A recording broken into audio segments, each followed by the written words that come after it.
আসসালামু আলাইকুম রহমতুল্লাহ। প্রিয় দর্শক, কেমন আছেন? আশা করি ভালো আছেন। প্রিয় দর্শক, পঞ্চম গণবিজ্ঞপ্তি প্রাথমিক সুপারিশ নিয়ে যা বলেছেন সচিব, চলুন আমরা বিস্তারিত জেনে নিই।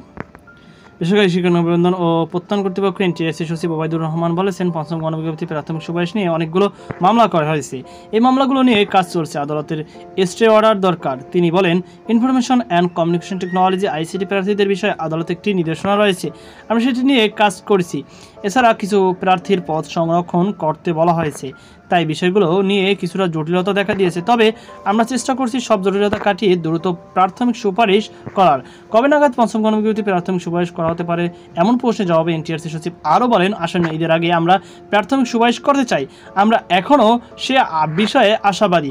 জানা গেছে, চতুর্থ গণবিজ্ঞপ্তির ভুল চাহিদায় সুপারিশপ্রাপ্তদের পঞ্চম গণবিজ্ঞপ্তিতে সুপারিশ করা হবে। তবে এইসব প্রার্থীদের কোনো প্রতিষ্ঠানে সুপারিশ করা হবে সে বিষয়টি নিয়ে কিছুটা জটিলতা তৈরি হয়েছে, কারণ একটি প্রতিষ্ঠানে 5টি পদ ফাঁকা রাখা সংক্রান্ত একটি রিটের কারণে প্রাথমিক সুপারিশ নিয়ে কিছুটা জটিলতা দেখা দেয়।